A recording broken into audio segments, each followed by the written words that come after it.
Well, it's crunch time in the nuclear talks with Iran, with one top diplomat saying the moment of decision has come, with a new deadline for a deal to restrict Iran's nuclear ambitions now pushed back to Monday. There is still lots of uncertainty about whether world powers and Iran can strike a deal. All this against the backdrop of millions of Iranians chanting "Down with America," burning U.S. and Israeli flags. Here at home, many are pushing for the U.S. to walk away from the negotiations, concerned that Iran remains defiant over allowing inspections at its military and nuclear sites. It's just one of the many obstacles that has dominated these talks. Lawmakers in Congress remain skeptical. Just this week, the House Foreign Affairs Committee holding hearings on the impact a deal could have on the world stage, with Committee Chairman Ed Royce saying any deal that comes out of these talks is a bad deal for everyone involved except Iran. He joins us now live from his home state of California. Welcome, sir. Great to have you here today. Good to be with you, Uma. Do you think the time has come for Secretary of State John Kerry to walk away from these talks in Vienna? Well, here's what's happened so far. We've already lost ground on the question of having inspectors have the ability to go anywhere, anytime, and without that, it will end up like the North Korean agreement where they got the bomb. We also have lost ground on this issue of a signing bonus up front. Iran wants that cash, and they'll use that cash to support terrorism in the Middle East.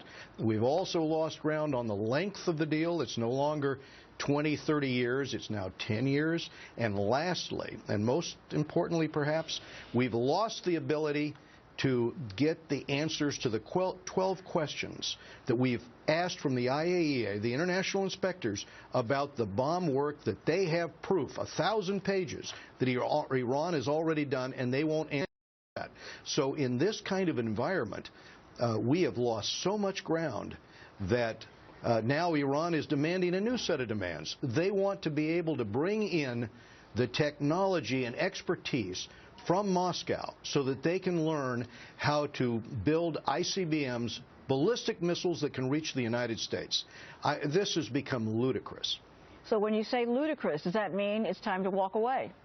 Yeah, I think it's so ludicrous that unless we can get the original demands that 84% of the members of the House of Representatives co-signed my letter to the administration saying that those requirements that I just discussed needed to be in the agreement. Instead, now we're having a discussion where our Secretary of Defense, Ash Carter, is explaining to us that if they get this new demand for the ability to be able to have the technology for these ballistic missiles that could hit the United States, they could bring biological, chemical, or even nuclear weapons and hit the U.S. It is long since time to get tough on them and shut them down with the types of sanctions that would bring their economy to a standstill. And that is not what this administration has done. He has not forced the hard choices on the Ayatollah. It all seems so unimaginable, and as we pointed out a moment ago, even with these talks going on,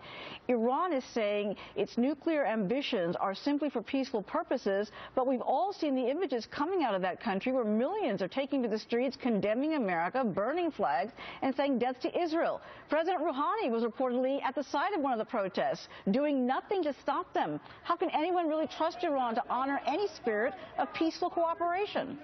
Uma, he was in the protest. He was marching with the protesters who were carrying those banners, and the protesters were chanting, "Death to America, death to Israel." And he was interviewed, and they said, well, how about the nuclear agreement? He said, well, the nuclear agreement, the future looks very bright.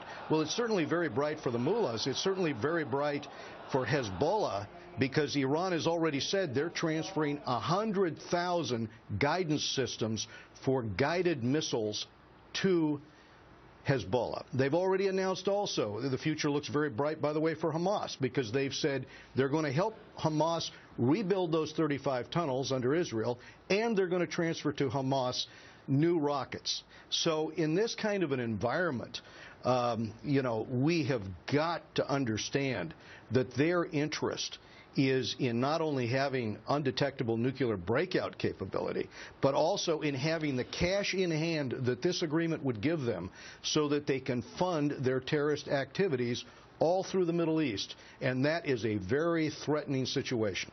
Let me ask you this. On FoxNews.com reports that Iranian spies have been seeking atomic and missile technology in Germany as recently as last month, according to German intelligence reports. So it appears Iran is already violating sanctions as these talks drag on. This is the other part that bothers me. They have cheated in every agreement they have been in.